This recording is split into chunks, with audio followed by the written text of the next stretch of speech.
Salut mes ludopathes préférés, on est là pour parler de Discordia, un jeu pour 2 à 4 joueurs de création de tableaux et de dépose d'ouvriers. C'est ça. Alors, qu'est-ce que tu as pensé du matériel de ce jeu? Fort agréable, extrêmement lisible. Les icônes sont là pour rappeler tout ce qui est à payer, toutes les actions qui sont possibles, elles sont limpides une fois qu'elles ont été expliquées. Nickel. Et toi? Ben, j'ai trouvé pas trop mal, mais quand même, ça reste vraiment un jeu à l'allemande en termes de graphisme. Ça aurait pu vraiment être plus joli. Moi, je dirais juste le petit défaut, c'est éventuellement sur les bonus qu'on prend et ceux qu'on doit perdre, entre guillemets, les bonus qu'on gagne et les malus qu'on gagne. Je trouve que là, c'est un peu difficile de voir vraiment la différence. Ils auraient pu mettre un petit truc graphique pour le montrer. Après, le jeu reste assez austère. La boîte, elle est extrêmement jolie. L'illustration, elle est parfaite. Mais alors, le jeu, efficace à l'allemande, point, c'est austère. Sinon, est-ce que la règle, tu l'as trouvée bien écrite? Est-ce que c'est simple? Alors la règle, elle est pas si simple que ça. Je l'ai pas trouvé très très bien découpée. C'est pas très naturel. Il y a quand même pas mal de petits points très importants qui sont parfois en fin de paragraphe. Il y a des encadrés à droite à gauche comme pour te montrer certains points. Mais bon, c'est un jeu quand même qui est pas si simple que ça. Il y a beaucoup d'actions, de petites actions comme ça qu'il faut toujours avoir en tête. Donc moi, je l'ai pas trouvé folle. Ouais, je suis assez d'accord. Est-ce que tu vois des similarités avec des jeux que tu connais?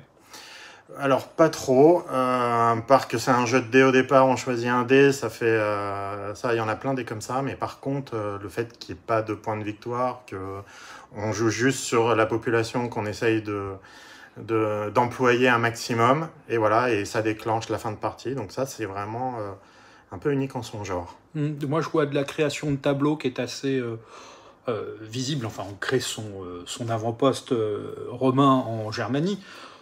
Des créations de tableaux, on en a beaucoup, dont Hearth est un grand représentant. Cependant, Hearth va quasiment s'arrêter là. Là, on va aller plus loin avec cette dépose d'ouvriers.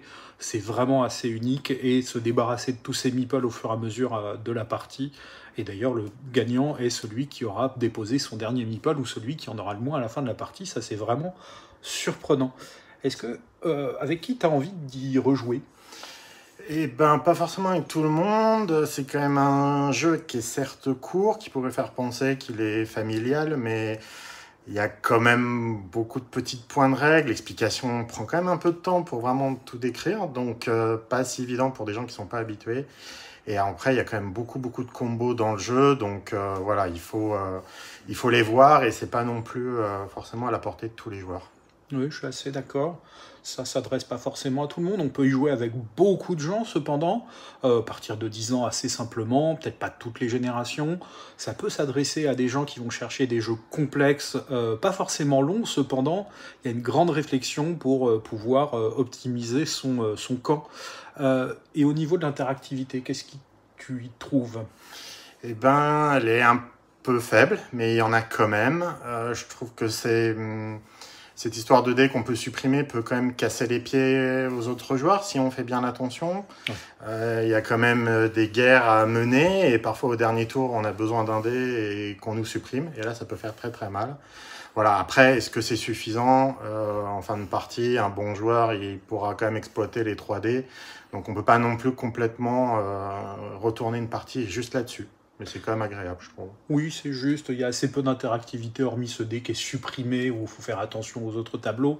Ça ne sera pas donné à tous les joueurs, et encore moins en première partie. Il y a une petite interactivité qui est plutôt sympathique. Est-ce que tu as envie d'y rejouer cependant? Oui, bien sûr, parce que il est facile à sortir une fois que les gens ils connaissent bien les règles. En vrai, le jeu il va aller très vite, il va prendre 1 heure peut-être à tout casser. Ça peut même aller plus vite si certains joueurs accélèrent à la dernière manche et finissent en trombe. Voilà, ce qui peut être un peu frustrant, donc parfois on a un petit goût amer dans la bouche, mais bon, il est quand même très sympathique à ressortir. Ah, moi, j'apprécie beaucoup. Il est déroutant pour une première partie. Les joueurs sont vraiment perdus, ne savent pas forcément où ils vont dès la première partie, cependant les choses sont assez claires. De mon côté, j'ai très envie d'y rejouer, et surtout avec l'extension qui sort là à Essen, qui va proposer encore de la modularité supplémentaire avec des départs asymétriques. Ça me donne très envie. Est-ce que tu lui donnes une note? Oui, une note de barbe fleurie sur 20, clairement. Pour moi, c'est un très bon jeu. Il faut se lancer et accepter d'être dérouté sur cette première partie et de se lancer dans l'aventure. Moi, je lui donnerais un petit 17 sur 20. Je pense que quand même, parmi les jeux qu'on a ramené des scènes cette année, il ferait bien partie peut-être du top 5 de ce qu'on a ramené, parce que on va y rejouer, et en fait, c'est ce qui est déjà un très bon indicateur. Ouais, mais je crois que la prochaine fois, on parle de la bonne paye. Exactement.